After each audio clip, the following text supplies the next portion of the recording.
오늘은 가스펠 프로젝트 신약 4권 7과의 내용을 함께 살펴봅니다.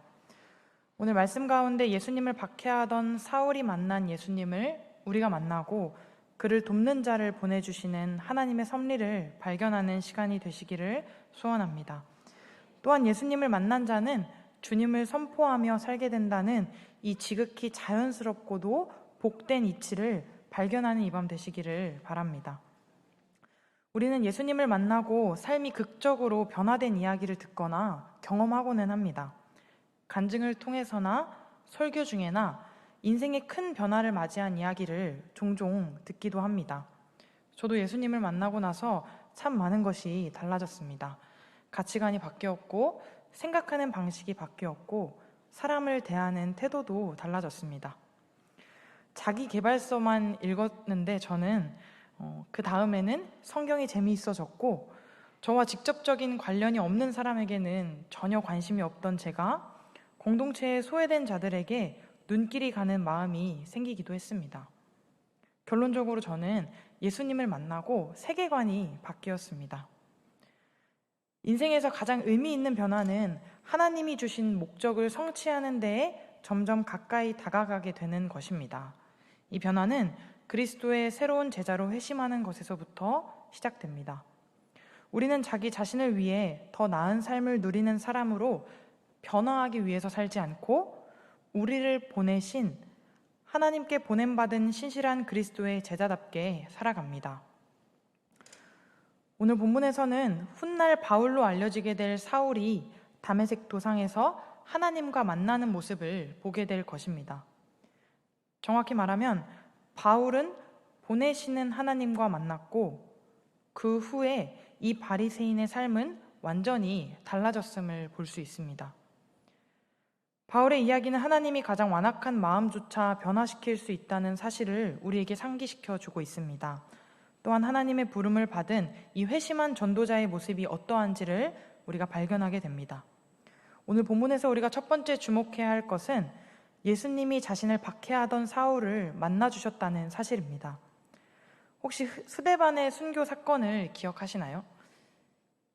사울이 지켜보는 가운데 기독교 최초의 순교자 스데반이 죽었습니다. 그를 사랑했던 사람들은 깊은 슬픔에 빠졌었고 예수님을 따르던 그 사람들은 지방 곳곳으로 흩어졌습니다. 사도행전 8장은 신자들이 복음을 듣고 이 복음을 들고 동서남북으로 흩어진 이야기를 들려줍니다. 이 사울이 등장하는 다메섹 도상은 이 다메섹은 도망자들이 갈 수 있는 가장 가까운 도시 중에 하나였습니다. 스데반의 죽음은 이에 피해 굶주린 대적들의 갈증을 해소하지 못했습니다. 예루살렘 교회를 향해서 극심한 박해가 시작되었고 사울은 그 중심에 있었습니다. 사울은 예수라는 반항적인 랍비를 메시아로 주장하는 이 신성 모독적인 추종자들의 모임인 교회로 인해서 큰 혼란에 빠져 있었습니다. 그들은 이제 메시아의 부활을 선포하고 다녔는데 훗날 사울은 부활이 사실이며 영생의 토대임을 고백하게 됩니다. 그러나 이때까지는 예수님이 부활하신 하나님의 아들이라는 말을 하지 못하게 막는 역할을 해야 했습니다. 그래서 사울이 동료들을 이끌고 나사렛 예수에게 충성하는 자들을 박해했고 그들을 진멸하기 위해서 나섰던 것입니다. 오늘 나오는 이 다메섹이라는 지명은 다마스쿠스의 히브리식 발음입니다. 이곳은 우리가 알고 있는 시리아의 수도입니다. 사울 시대의 이 다메섹은 로마 제국의 동편 도시들의 연합인 데가볼리의 10도시 중에 하나였습니다. 데가볼리는 이 로마의 통치 아래에 있으면서도 중동 곳곳에서 모여든 이 여러 민족이 뒤엉켜 사는 곳이었습니다. 동방의 오랜 그 종교적인 정체성 위로 로마와 그리스 문화가 마치 로마의 도로처럼 놓여있는 곳이었습니다.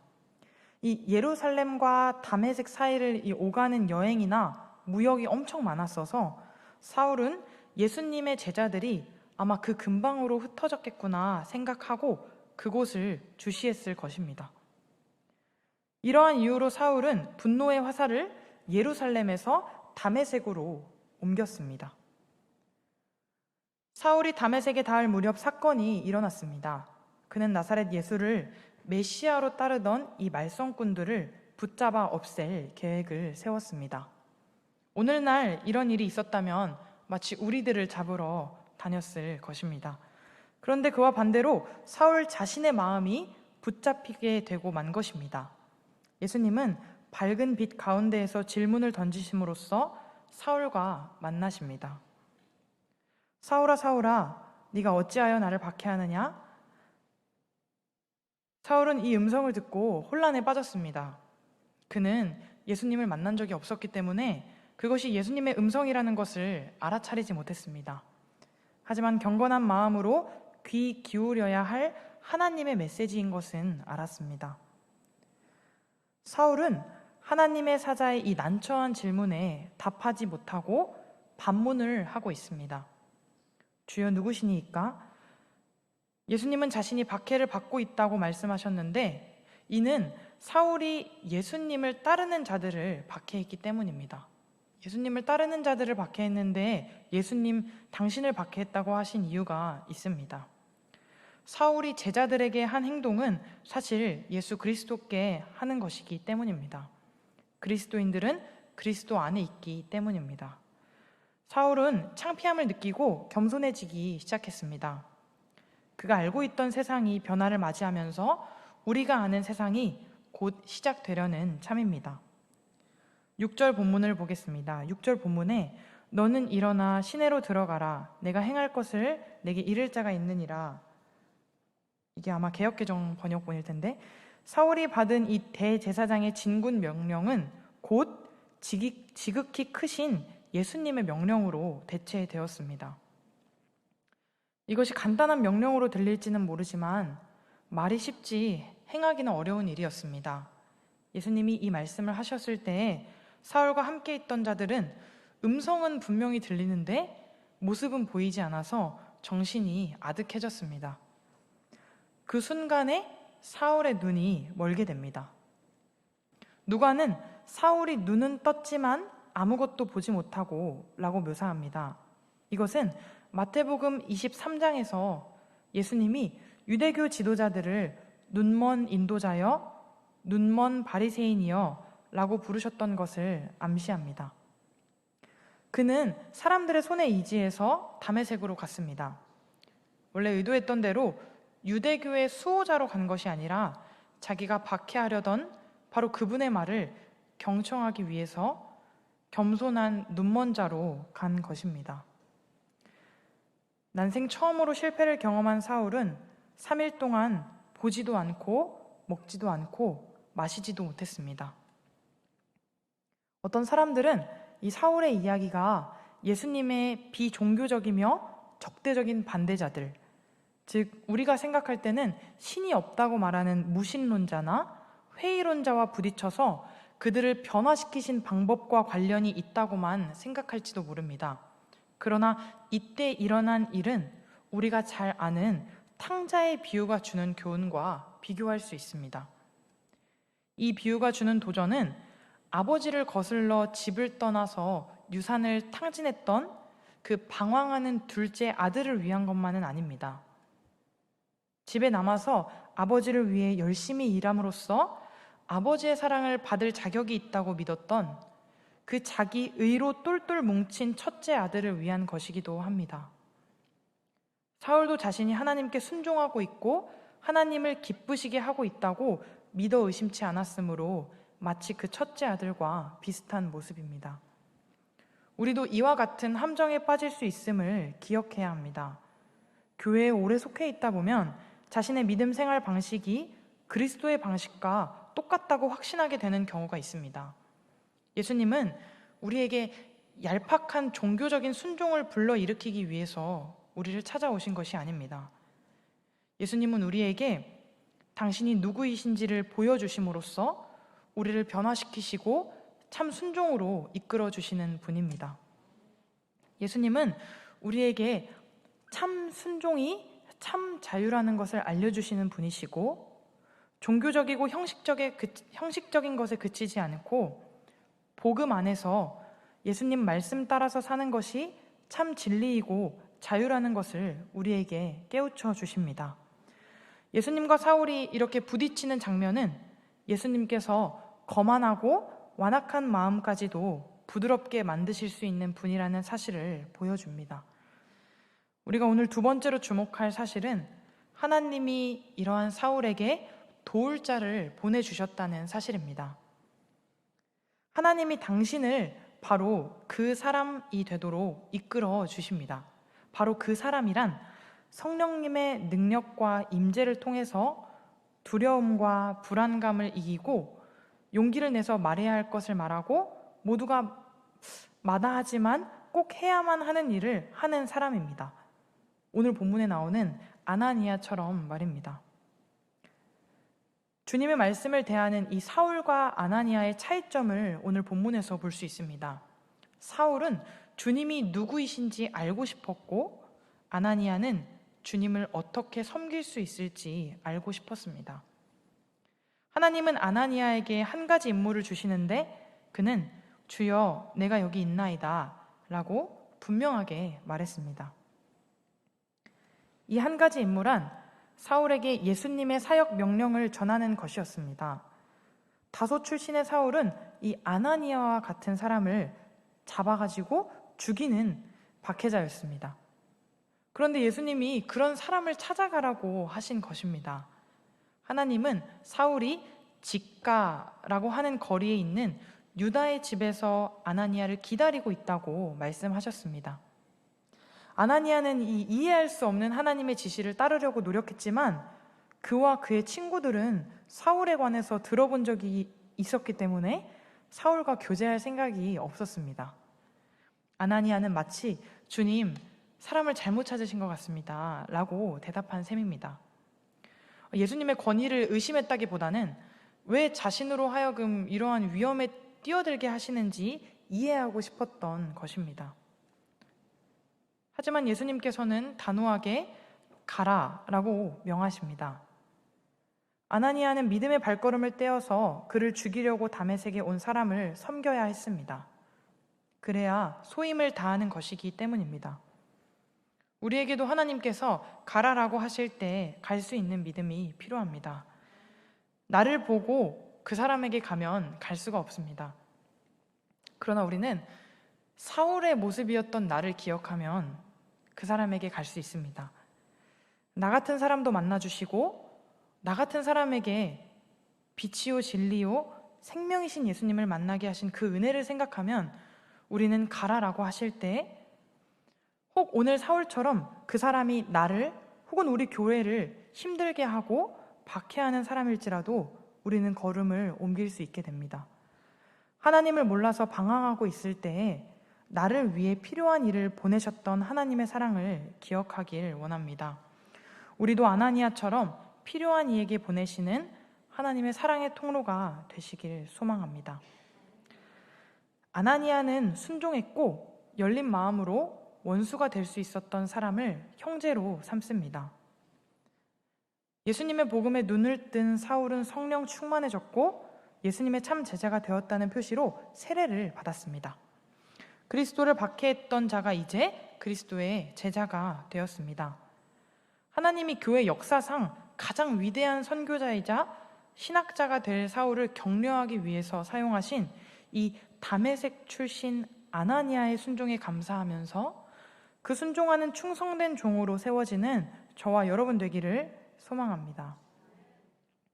마지막으로 세 번째는 하나님이 사울을 강권하여서 예수님을 메시아로 선포하게 하셨다는 사실입니다. 예수님은 하나님의 아들이십니다. 사울이 교회를 맹렬히 박해했던 자임을 아는 사람들이 스데반을 처형하게 했던 바로 그 말이 사울의 입에서 나왔을 때 얼마나 놀랐을지 상상이 안 됩니다. 사울의 설교에 유대인들은 매우 당황했습니다.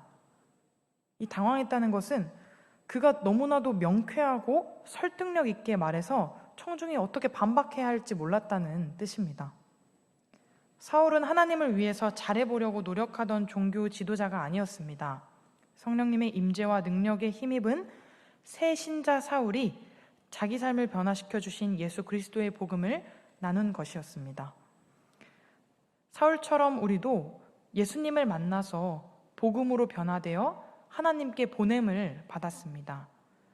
우리는 지상 명령으로 불리는 이 파송의 소명에는 익숙한데 종종 예수님이 우리와 함께 하신다는 이 말씀의 중요성을 놓치곤 합니다.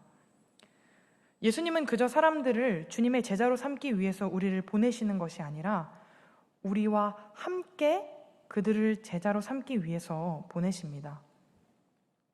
요즘 교회에 대한 기도를 하다 보면은 저와 성도님들이 행복한 삶을 살았으면 좋겠다라는 기도를 하게 됩니다. 예전에는 행복하게 살게 해달라는 기도가 사치스러운 기도라고 생각했습니다. 우리가 하나님 앞에서 좀 더 행복하게 살고 싶다, 기쁘게 살고 싶다라고 기도하는 것이 마치 내가 더 누리고자, 내가 이 땅에서 뭔가를 더 누리고자 하는 기도라고 생각했는데 요즘 성도님들을 생각하다 보면 그리스도를 믿고 이 말씀에 순종해서 복음을 전하다 보니까 너무 평안하고 너무 기쁜 그런 행복을 누리는 삶을 살았으면 참 좋겠다, 이런 생각으로 기도를 하게 됩니다. 예수님을 믿고 그분이 함께 하신다는 그 사실로 우리가 평안을 누리고, 사실 우리 삶에 여러 가지 문제가 아직 존재합니다. 그래서 그 삶에 여러 가지 문제들이 아직 있지만 그 문제들이 우리에게 더 이상 문제가 되지 않고 죄가 나를 주장하지 못하고 내 삶을 쥐락펴락했던 그 문제와 죄가 더 이상 나를 주관하지 못하는, 또한 예수님 안에서 삶의 진정한 목적과 의미를 발견하는 그런 행복한 삶을 위해서 기도하게 됩니다. 오늘 본문을 묵상하다 보면 하나님께서 우리를 일꾼으로 세우시기 위해서, 하나님께서 우리에게 번호를 매기시고 일을 맡기시기 위해서 우리를 부르신 것이 아님을 명확하게 알 수 있습니다. 하나님은 우리를 너무 사랑하셔서 예수님께서 우리와 함께 당신의 일을 감당하게 하시기 위해서 우리를 보내셨다는 사실을 우리가 기억할 수 있습니다. 하나님이 자기 아들의 이름을 하나님이 우리와 함께 하시다라는 뜻의 임마누엘로 지으신 것에서 이 사실의 중요성을 알 수 있습니다. 우리가 그랬던 것처럼 다른 사람들도 그리스도 안에서 자기 정체성과 그리스도의 보호하심을 발견하고 그리스도와 함께 자기 삶의 목적을 발견하게 하기 위해서 하나님을 나타내도록 예수님과 함께 우리는 보냄을 받은 사람입니다. 결론입니다. 대부분의 초대교회 신자는 사울을 복음의 대적이자 어떻게 해서든 피해야만 할 존재로 여겼을 것입니다.